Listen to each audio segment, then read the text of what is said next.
Hello?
Hello, Jack?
Hello?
Hola.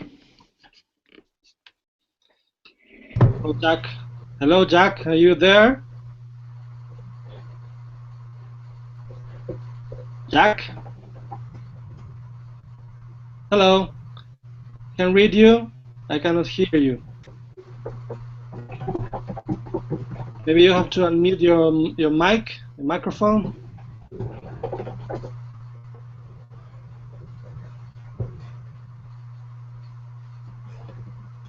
Okay, well, he joins us. Thank you all for coming to this online meetup. This is a special meetup we are doing as a follow-up to the one we did in Madrid with Jack and with Perry, Despin, and we asked them to the Augur project to do a follow-up with more technical content because our audience is fairly technical, all of you. So they agreed to do that, and we have Jack today. He joins us.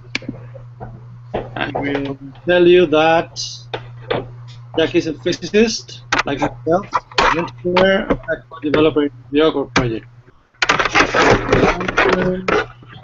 Very interested in this.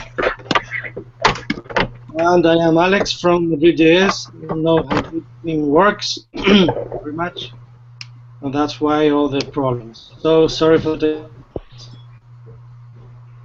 I will try to silence all of you while you join, so that you want to speak, to ask any question, just unmute yourselves. Okay? So we have Jack. I can hear your mic, Jack. Hello, hello, hello. Hello, how do you do? Amigo.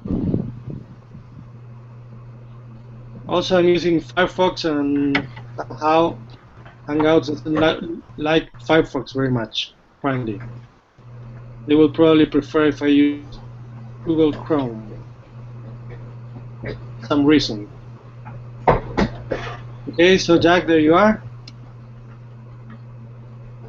Nice to meet you.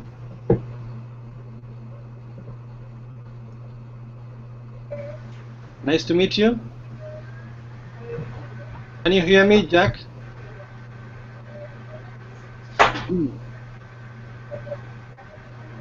Apparently no.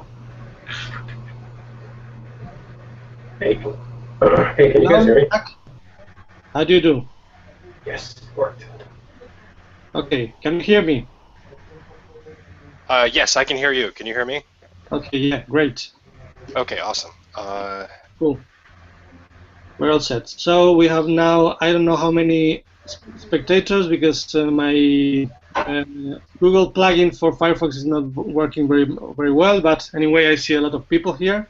So I already did a short presentation. If you want to present yourself and the Augur project, we already heard what Perry had to tell us more or less about the Augur project, but anyway, it's good if you do an introduction, and then we go straight into the matter, okay? I'm Alex, by the way, from Madrid.js, and okay, go, please.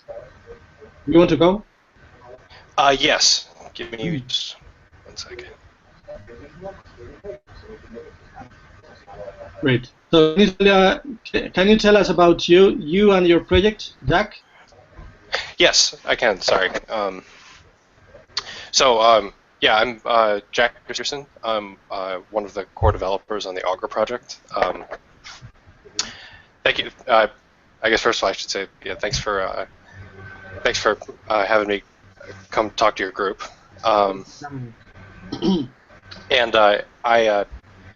I'm not going to give like a slideshow presentation. Yeah, I know Perry already gave you sort of the basic Augur presentation.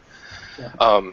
To kind of give you guys an overview of what's going on. So let me just give you a quick basic overview of what Augur is. So Augur is a decentralized prediction market, and basically what that means is a prediction market is it's a market where you can buy and sell shares of events. And what's meant by that is that you're betting on whether or not some event will happen. So the example I like to use is a political market. So a political market might be, will Hillary Clinton win the 2016 US presidential election? And if you think that she will win, you bet yes. And if you think that she won't win, you bet no. And if she ends up winning, then after the election happens, then the market will close at $1 per share of yes. And if she doesn't win, then it closes at $0 per share. And so, excuse me. And so it turns out that if the election hasn't happened yet, that if, say, there's, say the current price of a share of Hillary Clinton winning the election is 42 cents per share, then that means that the sort of crowdsourced best estimate that she will win the election is 42%. Mm-hmm. And one reason that's pretty cool is because it gives you a way of tapping into this, what's called the wisdom of the crowd.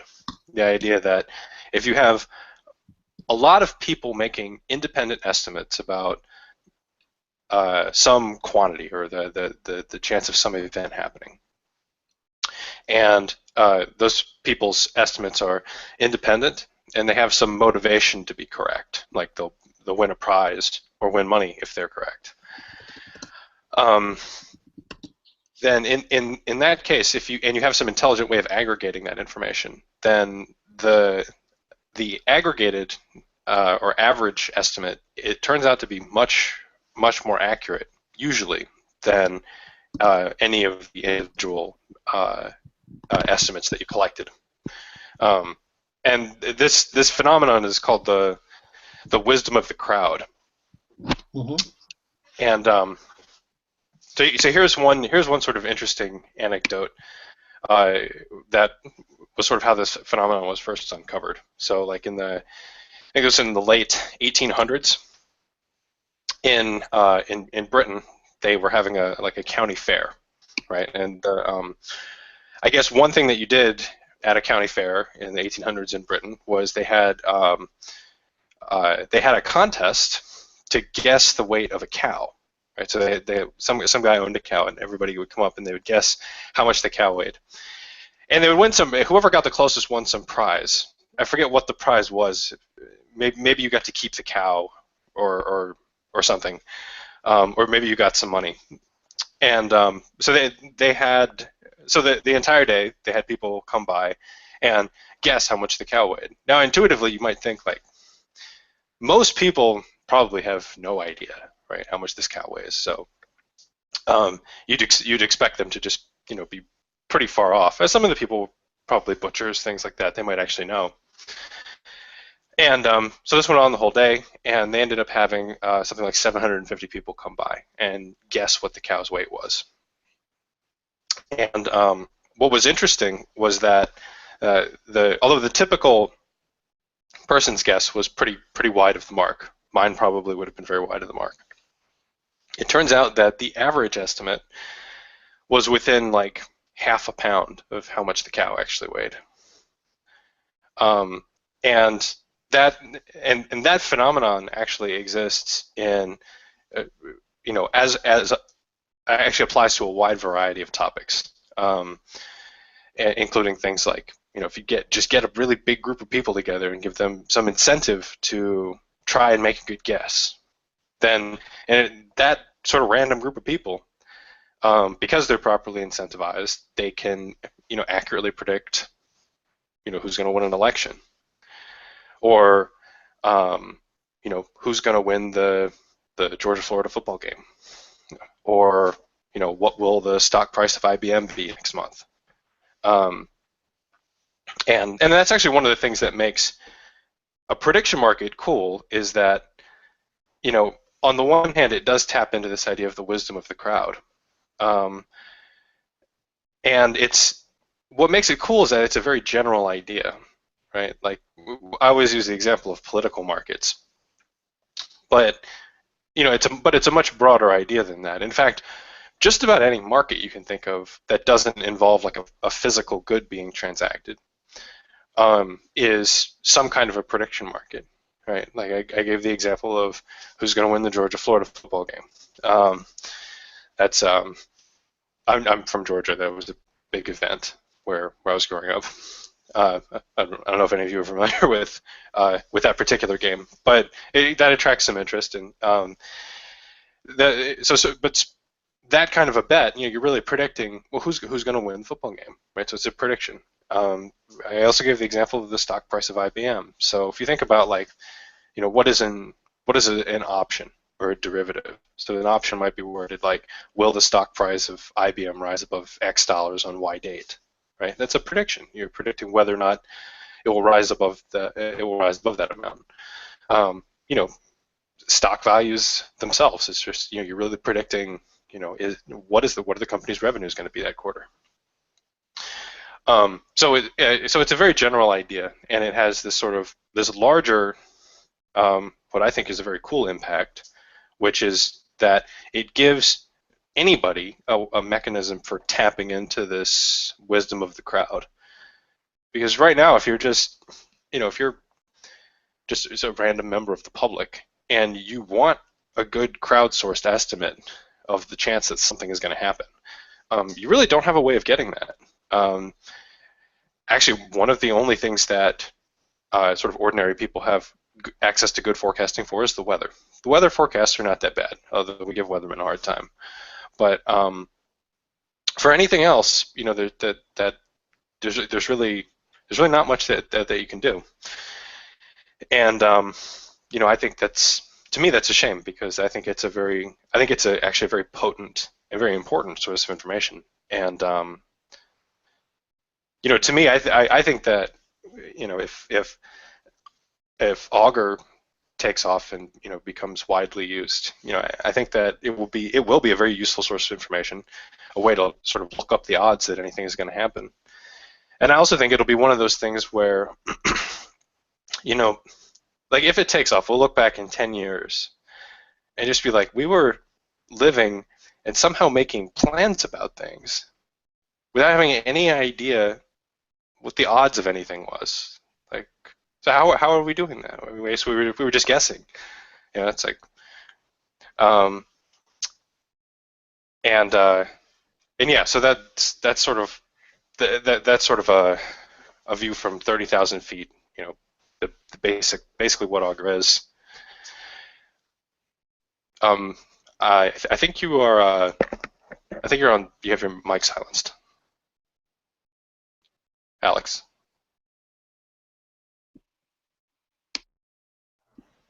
Okay, sorry. I think this. Okay. Oh, it's okay. I just saw you talking, and I was like, I think he has his mic silenced. For all of you that want to follow us from YouTube instead of this Hangout, I have posted the address here, okay, and also on the forum and also on the mailing list, so that you can follow us not from Hangout but from YouTube.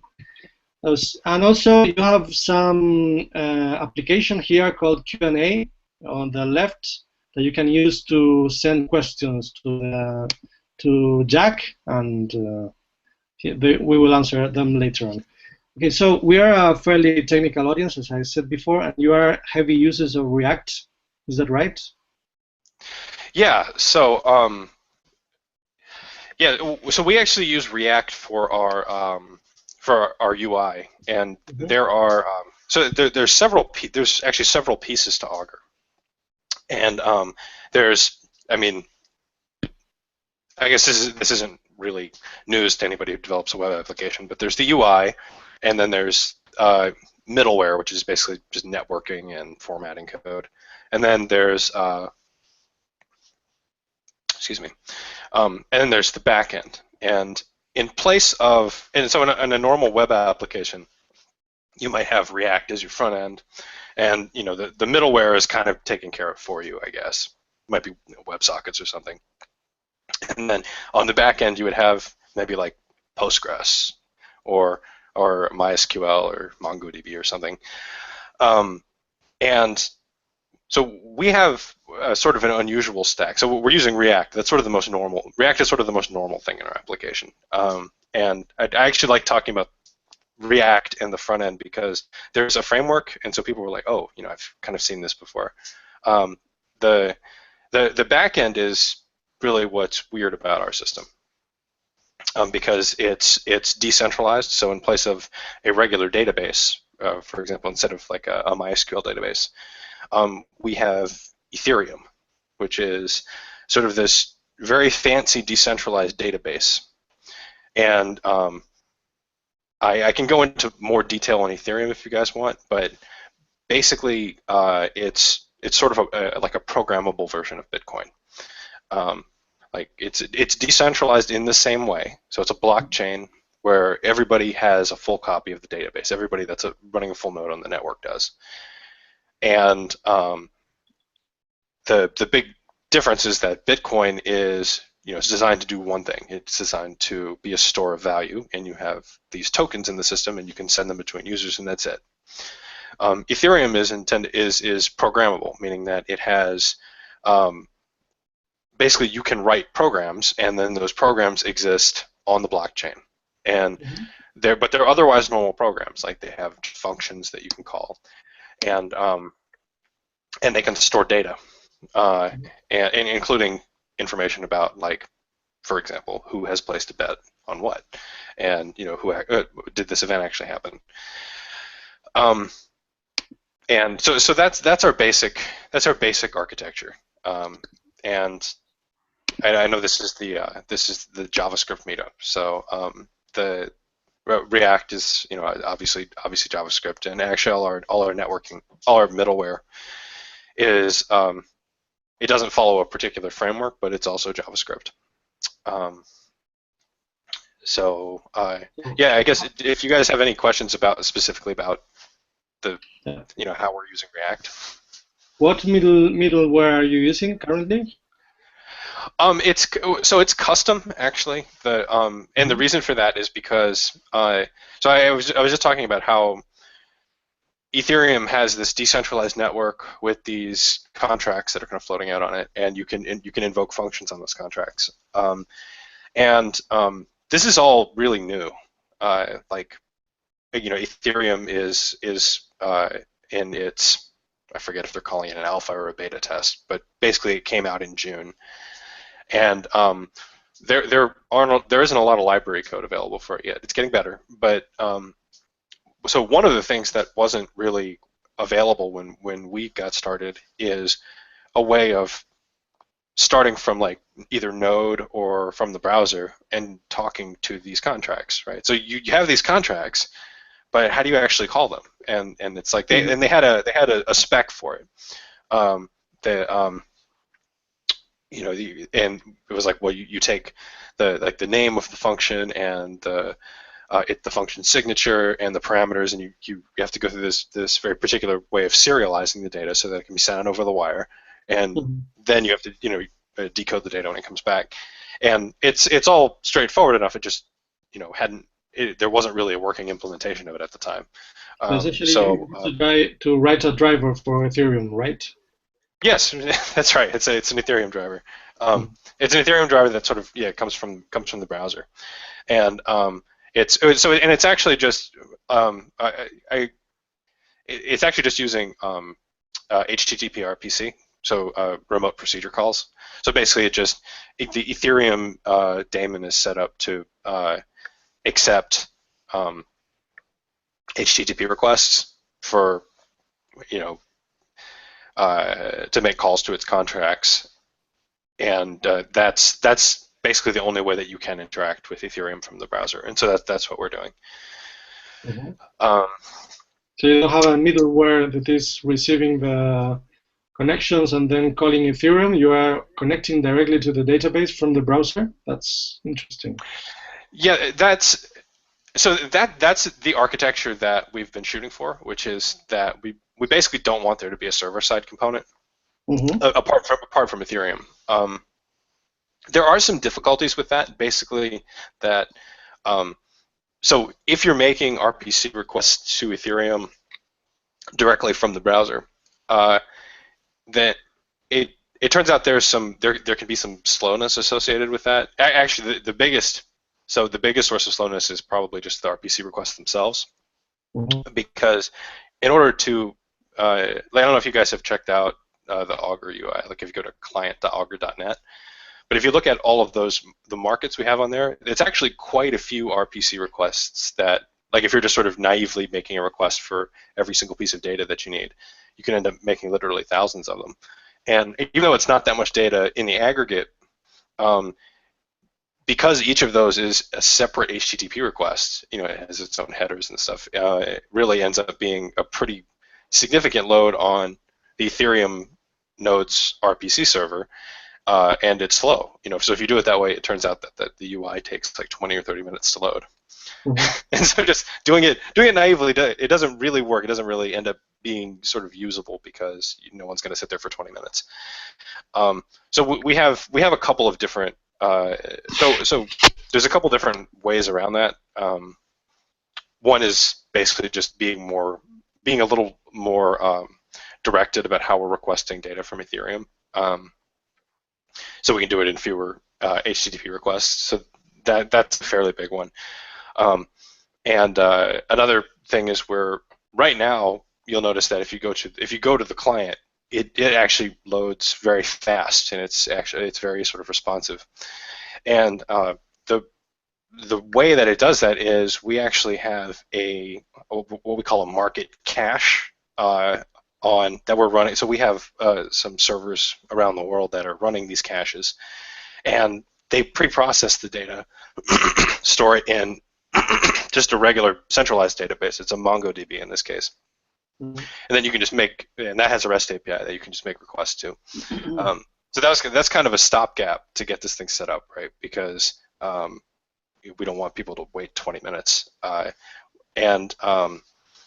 we're working on sort of speeding up the quote unquote naive implementation, and that's actually what I'm working on right now.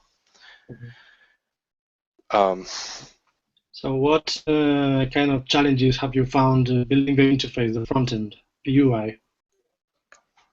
Well, I mean, the biggest one is the sort of big challenge is just that, when we got started, we didn't really know how to plug into Ethereum, this decentralized database, from a web application, and nobody else really did either. So it was that was kind of the elephant in the room.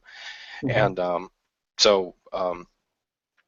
that the tooling in the libraries are actually a lot better now. So like if you were just getting started on this now, there's a lot more. You wouldn't have to do so much of the basic coding yourself. Yeah, a lot of the challenges are just that. I mean, apart from sort of basic networking things either not being implemented or having to do them ourselves. So one big thing is, like I said, the sheer number of requests that you have to make. Another thing is keeping everything updated. One thing that's nice about working with a blockchain-based system is that, as the name implies, updates are made to Ethereum itself in blocks, right? So the transactions are gathered into blocks, and things arrive in these sort of discrete chunks. You don't have continuous changes streaming in from some notification system. And so like on Ethereum, the average block interval is 12 seconds. So that means that on average, you should get a new block of changes every 12 seconds. And that's, that leads to a couple of interesting challenges in terms of like, well, how do you propagate those changes to the DOM, using React? And we're actually using React in combination with Flux. And so the way we do it is we just say, well, once you receive a block, that block should be immutable. So there won't be changes to the block after you get it. So we can just sort of do everything in one big atomic update and then propagate changes to the DOM once. And that's actually pretty efficient. And I think it's actually a fairly good match for the sort of observer pattern that Flux uses.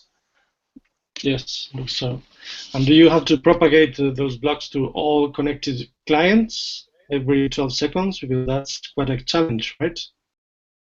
Well, so the clients actually, so there's, so we, the clients get the blocks separately from Ethereum, basically. So they get that information and they sort of break that information down into their Fluxus stores, the data stores, and then that uses like an event emitter to propagate changes to the React components. Those update the DOM. So I mean, yeah, and so yeah, in a way that is kind of the challenging part, because each of those clients is making their own request for the data, and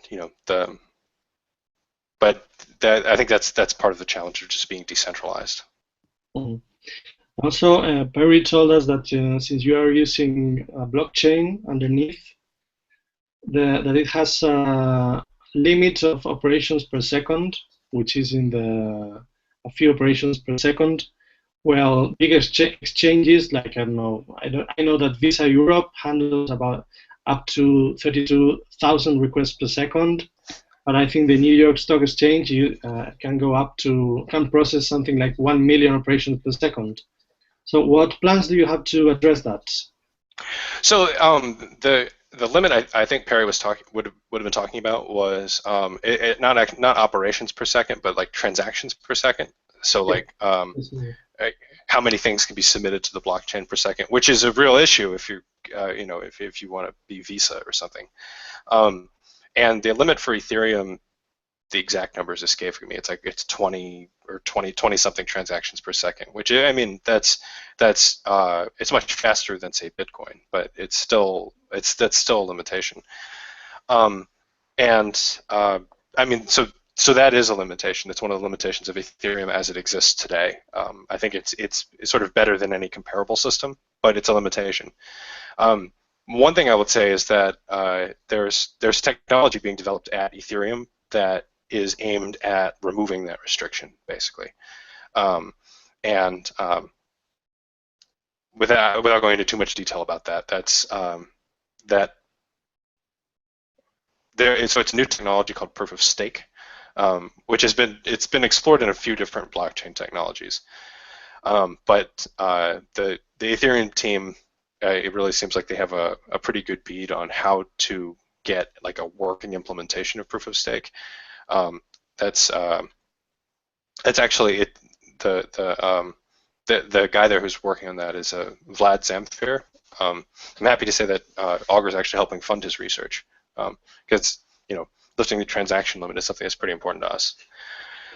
And that's on the Ethereum roadmap for so their next release they're calling it so the one they have now is called Frontier. And their next milestone is Homestead. The one after that is the one that they intend to integrate proof of stake with. So the transaction limit is an issue, but I think it's not likely to be a practical issue for quite a while, and hopefully by the time that it is, proof of stake should be online. Okay, cool. And how many people do you have on your team, front end and back end, working, or how do you organize yourselves? Development. So we're appropriately we're a decentralized team, and we're officially headquartered in San Francisco. I'm temporarily in Oregon. I'll be back in San Francisco in January, and we have. So right now we have four people that are like working on the project full time, and right now I'm doing the front end stuff. Joey Krug, who's sort of my co-lead developer, he's handling our back end development, and he's written most of the smart contracts that we're using on Ethereum. And we're actually hiring right now. We're hiring at least one front end and one or two back end developers. Okay, so if people want to apply to your offer, what should they do? I mean, do you accept people from Spain, or do you have any problem with having such a distributed team? Or No, we don't actually. So we've had several applicants for our front end position, but we haven't like made a decision yet, so the position's still open. You know, if people are interested, they can just shoot me an email, okay.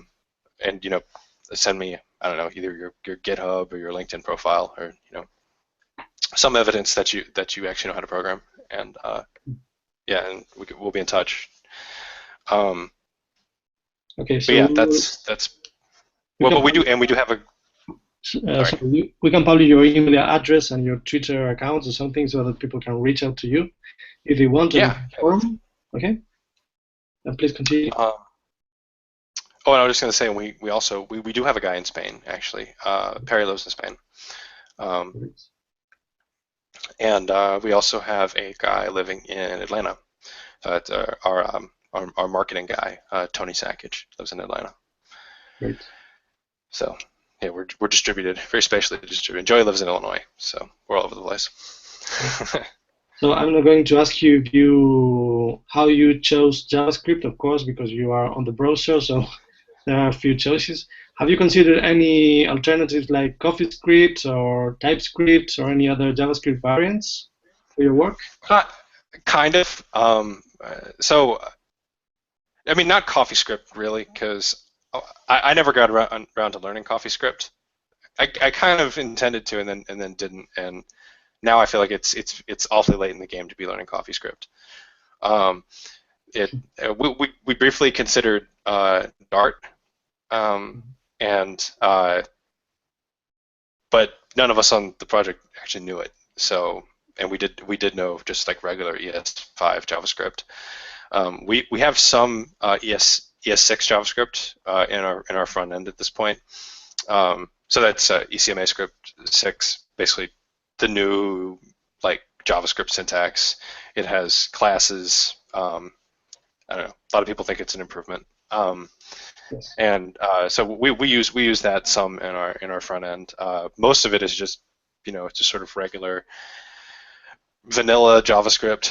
But yeah, we use like a transpiler, like we use Babel, so that we can compile like JSX and ES6 files to just regular JavaScript. So we're treating it as a compilation target. So because we're doing that anyways, we could have used CoffeeScript or Dart or something, but it's hard to get sort of gather up momentum to do that when we're like, well, we don't actually know that language. So. What about browser support? Do you support IE6, for instance? What versions? How do you decide on what to support and what not? I mean, so ultimately we want to have like full cross-browser compatibility. I mean, obviously that's an important goal.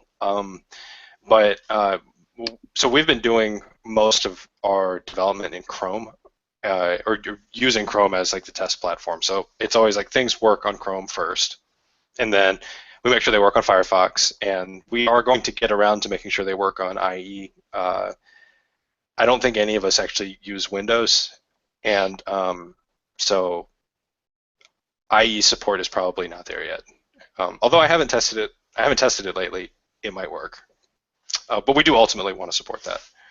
And I guess treating the JavaScript as a compilation target is, I think it's conducive to sort of wider cross-browser support, because then we're saying, well, the compiler will take care of that. Okay.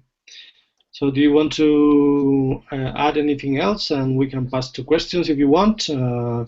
By the way, before we do that, if you want to ask any questions, please activate the Q&A plugin, or just post them on the forum page and I will read them from there, or just connect to the Hangout and ask them yourselves as you prefer, okay? So anything else, Jack? No, I think we hit the high points. So yeah, feel free to ask me whatever you want. Okay. So I hope someone wants to ask something. Otherwise, I will have to continue drilling you. How's the weather in Oregon? Because it looks very sunny on the outside, but you have your gloves, so apparently it's a bit cold. Oh, yeah. Our heater's not everything it could be. It's not that cold. I have my hands get cold easily, which is why I'm wearing gloves, even though they're very, very dorky looking. It's I don't know. It's probably 60 or something out. It's been rainy, but right this second it's sunny. I think we're in sort of like the eye of a storm. Mm-hmm. Yeah, So, it rains in Oregon like eight months. It's 60 rainy like 8 months. 60 Fahrenheit is like 15 degrees Celsius, so it's just like Madrid apparently, because we are also at about 15 degrees, which would be 60. So yeah, we can relate to that more or less. I know Spain is always it's at a higher latitude than I expect. Like Yes. all of Europe is, because I think Spain is actually at not too different of a latitude from Oregon. Yeah, actually, Madrid is very similar to New York. Oh, okay. Well, yeah, it's almost exactly the same then. Yes, however, we have higher temperatures because of the Gulf current. Yeah. Because otherwise, latitude is Porto, for instance, in Portugal, or Madrid, and then we would be like, I don't know, New York, which is actually very cold, or some other places on the same latitude. So yeah, for me, for me it's the opposite. The states are always very low, very low latitude, from what I would expect. I used to live in New York. It was, no one goes there for the weather. Yeah, I guess so. And how about working remotely? Do you like it?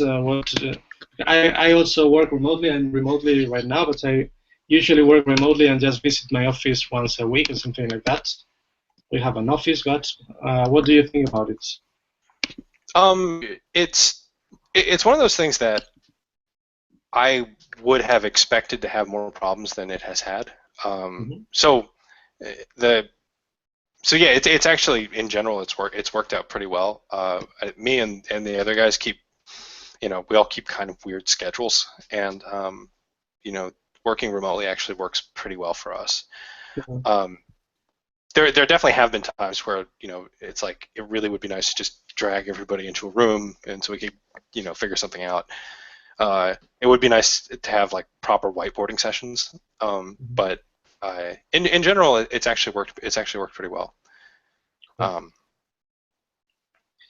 So we are about in schedule, and there are apparently no. Oh, okay. There's a question which they're asking: what is the average salary of a programmer there? It's a good question. You mean like in where I live or at Augur? I guess you mean at Augur. So the average salary is like I guess it'd be like 120 about. Okay. That's for programming in the States, or not at Augur, right? Not at Augur, right? That's Augur specifically, and I think it's okay. Ballpark for the States. Okay. I think Pablo is about to move there. Your salaries are a bit lower. I could tell you, but you would cry. I think the cost of living is higher here. I think. You'd be surprised. Yeah. But I think like moderately senior level programming positions in your typical Silicon Valley setting. It's this is sort of competitive with that. Okay. Very cool. So, any other questions from the audience, or we can wrap up? Yeah, ask me anything. Hit me. No more questions, apparently. Okay, so thank you very much, Jack. I'm just boring everybody to tears. No, not at all. It was very interesting. So thank you very much for being there for us, and good luck with your project. Thanks. Okay? Yeah, thanks for listening. I will post your email address, and so that people can send you CVs. I will do myself. No, Okay, no. yeah, please do. Okay. And I'm also a physicist, so I'm happy to see that it's useful for something. Oh, no kidding. Cool. Yeah, it's pretty different than what I was. I was trained as a biophysicist, but Okay. you know, something like 95% of my day-to-day work was just programming. Yeah. Back then it was all MATLAB and Python, but you know, it translates, kind of. Cool. So thank you Cool. very much, and thanks for everyone for being there. And I will post the address. Okay. Bye bye. All right. Thanks, guys. See you, people. Bye.